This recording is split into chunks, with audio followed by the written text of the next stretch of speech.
বজালিৰ আনন্দপুৰ বৰবালাত বিশুদ্ধ খোৱাপানীৰ বাবে ৰাইজৰ হাহাকাৰ জলজীৱন আঁচনিৰ কাম আৰম্ভ হৈছিল যদিও ৩টা বছৰে সম্পূৰ্ণ নহল প্ৰকল্প ফলত কেন্দ্ৰীয় তথা ৰাজ্য চৰকাৰৰ ব্যয়বহুল পানী যোগান আঁচনিৰ সুবিধাৰ পৰা বঞ্চিত অঞ্চলটোৰ জনসাধাৰণ সম্পূৰ্ণ নোহোৱা প্ৰকল্পটো জহিখহি যাবলৈ আৰম্ভ কৰাত অঞ্চলবাসীৰ মাজত সৃষ্টি হৈছে তীব্ৰ প্ৰতিক্ৰিয়াৰ আমি আপোনালোকক এই প্ৰকল্পটোৰ দৃশ্যাংশ দেখুৱাইছো চাওক কিদৰে প্ৰকল্পটোৰ নিৰ্মীয়মান অৱস্থাতে জহিখহি যাবলৈ ধৰিছে বজালিৰ আনন্দপুৰ বৰবালাত যাৰ ফলত বিশুদ্ধ খোৱাপানীৰ পৰা বঞ্চিত হ'ব লগা হৈছে বহু ৰাইজ এই সন্দৰ্ভত আমাক সবিশেষ জনাব আমাৰ পাঠশালাৰ সাংবাদিক মৃন্ময় পাঠকে ঘৰে ঘৰে নল ঘৰে ঘৰে জল যি বিজেপি চৰকাৰে আসলতে প্ৰতিশ্ৰুতি দিছিল সেয়া আসলতে এতিয়া ফুটুকাৰ ফেনত পৰিণত হোৱা দেখিবলৈ পোৱা গৈছে আৰু মই এই মুহূৰ্তত উপস্থিত আছোঁ বজালিৰ যে আনন্দপুৰৰ বৰবালা গাঁৱত উপস্থিত আছোঁ আৰু এনেদৰে আসলতে জলজীৱন মিছনৰ যি আঁচনি আছিল আসলতে সেই আঁচনি এতিয়া ফুটুকাৰ ফেনত পৰিণত হৈছে আসলতে ঠিকাদাৰে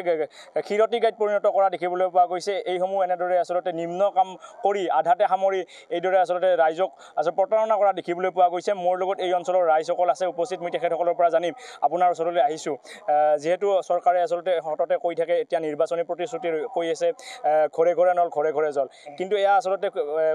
আসলতে এক ফুটুকাৰ ফেনত পৰিণত হোৱা দেখিবলৈ পোৱা গৈছে কি ক'ব এই ক্ষেত্ৰত এইটোতো ফুটুকাৰ ফেনত হোৱাটো এইটো নিশ্চিত এইটো গম পোৱাই গৈছে আমাৰ ইয়াত মানে যিখিনি কাম হ'ব লাগিছিল তাতে আধা কামো হোৱা নাই য'ত 5 ইঞ্চি গাঁঠিব লাগে এতিয়া তাত 3 ইঞ্চি গাঁঠিছে তেওঁলোকে এই মস্ত এটা টেংকি বনাইছে তাত 3 ইঞ্চি গাঁঠিছে আৰু আমাৰ ঘৰে ঘৰে যিটো পাইপ দিব লাগিছিল সেই পাইপবিলাকো দিয়া নাই ৰাস্তা দি গৈছে ভিতৰত কোনো পাইপ দিয়া নাই টেপ দিয়া নাই কোনো বহাই নাই এতিয়ালৈকে আৰু এতিয়ালৈকে ঠিকাদাৰ কোন আমি নাজানো আৰু ঠিকাদাৰৰ কোনো মানুহ অহাও নাই ইয়াত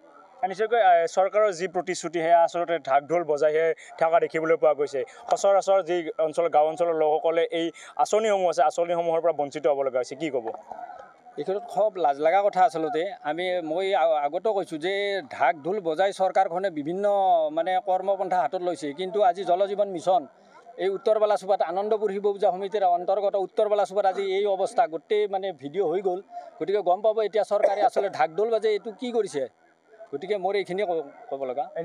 যিসমূহ নিৰ্বাচনী এতিয়া চলি আছে নিৰ্বাচনৰ বতৰ চৰকাৰে এফালে কিন্তু বিভিন্ন প্ৰতিশ্ৰুতি দি আছে ঘৰে ঘৰে নল ঘৰে ঘৰে জল বুলি কৈ আছে কিন্তু আপোনালোকে কিমানখন গাঁও এই পানীৰ পৰা বঞ্চিত হৈছে বিশুদ্ধ খোৱা পানীৰ পৰা প্ৰতিশ্ৰুতি দিয়াটো ডাঙৰ কথা নহয় বা স্থাপন কৰাটো মানে উদ্বোধন কৰাটো ডাঙৰ কথা নহয় কামটো শেষ কৰাটোহে ডাঙৰ কথা এইটো আমি কোনো কাৰণতে নাভাবোঁ আমি এইটো স্থাপন কৰি গৈছিল মানে উদ্বোধন কৰিছে কিন্তু আজিকালি সম্পূৰ্ণ হৈ যায় কিছুমান ঠাইত উদ্বোধন হৈ আজি খোৱা পানী চলি আছে বিভিন্ন ধৰণে ইয়াতে মানুহখিনি কিমান কষ্ট খাই আছে এই আইৰণ পানীত মানুহৰ অৱস্থা কেনেকুৱা হৈছে যদি মানে তেখেতসকলে ইয়াত যদি মানে হেৰি কৰিল হৈ গম পালা হয় গতিকে আজি এই অৱস্থা হৈ আছে আপোনালোকে দেখাই পাইছে আমি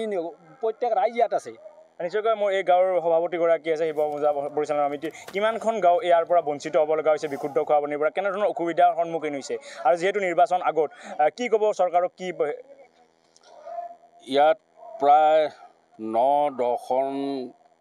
গাঁৱৰ তথা চুবুৰীয়ে ইয়াৰ পৰা পানী পোৱাৰ কথা আছিল কিন্তু প্ৰায় 9-10টা চুবুৰী এতিয়া পানীৰ পৰা বঞ্চিত হৈছে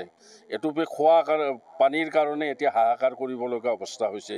আমি যিটো উদ্দেশ্যত আনন্দপুৰ শিৱ পূজা সমিতিয়ে 2 কঠা মাটি দান কৰিছিলোঁ আৰু আমি ভাবিছিলোঁ যে এই অঞ্চলৰ মানুহে অন্ততঃ খোৱা পানীটো পাব কিন্তু আমি এতিয়া যিটো দেখা পাইছোঁ বা চৰকাৰৰ কৰ্মপন্থাই ইয়াক প্ৰতীয়মান কৰিছে যে আজিলৈকে প্ৰায় আজি 10 মাহ হ'ল ইয়াত কোনো কৰ্মচাৰী আহি ইয়াত কাম কৰা আমি দেখা পোৱা নাই আৰু সেইকাৰণে